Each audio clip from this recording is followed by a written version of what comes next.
Hey guys, it's Ben the Coin Geek at Old Pueblo Coin, and today I have for you some fun stuff. So these are known as Black Eagles. This is a $1 silver certificate.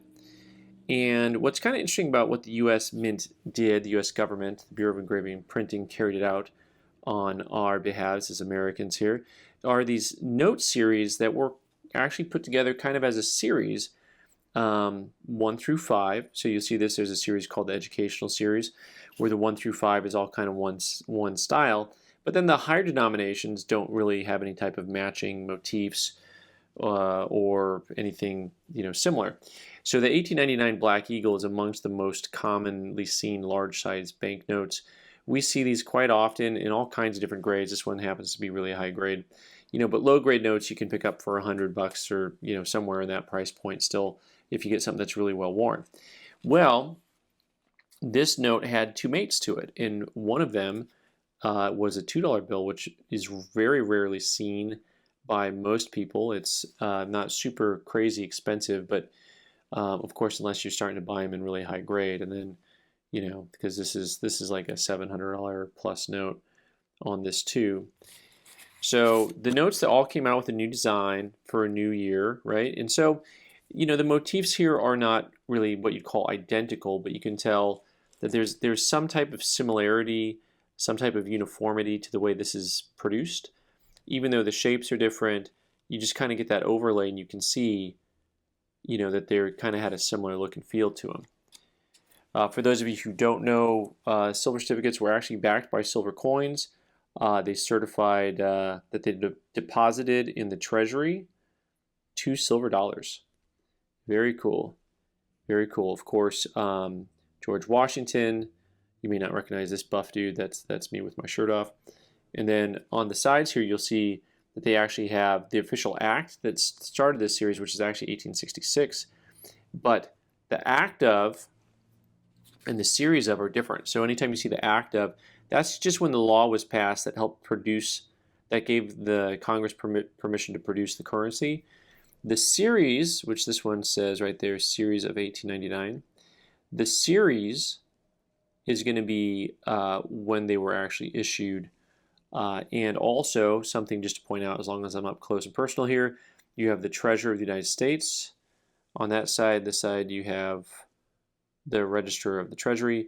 And so these combinations will change. So they ran this series for several years. The names change, and only the money was kept the same to protect the innocent. So what a lot of people don't realize is that this Black Eagle series is the same series with the Chief. And you'll see it actually also has kind of a comparable kind of layout to it, the 1, 2, and the 5 as far as this edge engraving goes. If you just kind of look at the format's kind of similar, the open space, and then you've got the big 1, 2, and the V for the 5, flying in a V formation there.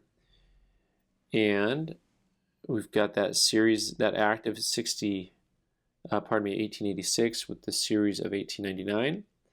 Different autographs here, signatures with Elliot and White. Series of 1899. Of course, they had serial numbers on them, and this certifies that there have been deposited in the Treasury of the United States of America. Got to find the rest of it down here. It says 5. I'm waiting for it to say silver dollars. This one says silver dollars right on it. $1 silver, $2 silver, and I'm probably just completely blind. Oh, here we go. $5 silver. It's the script. If it's not written in emoji, I can't read it. I apologize. And on the back, really beautiful scroll work, of course, down here on these notes.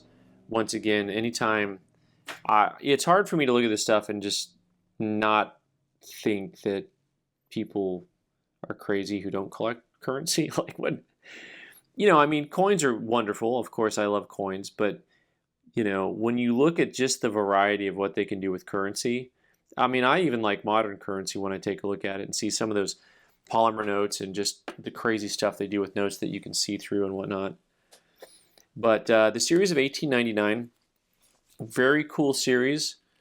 1, 2, and 5. Once again, you can see that there is some type of consistency to the overall look and feel of the notes, that they all kind of strand together, so to speak, into a series that's fun. And the Chiefs are real expensive. I mean, this note is probably north of $1,200 or something like that in this condition. The 2, like I said, in this condition, I think that was a $700 note. I didn't look up. This guy's probably $300, $400 because it's such a high grade note also. But like I said, most of these notes you can find and collect. Lower grade notes, $100, $300 to $400, $500 to $600. So all in, you can probably put the series together in low grade for $1,000, which is a lot of money. But it's a pride of ownership thing, and what you can look for is notes that are well circulated, but are kind of problem free, don't have a lot of staining or things like that. All right, guys, thanks so much for watching I'm Ben the Coin Geek. You can subscribe by clicking on the owl button in the corner and watch more videos on the right side of the screen. Thanks.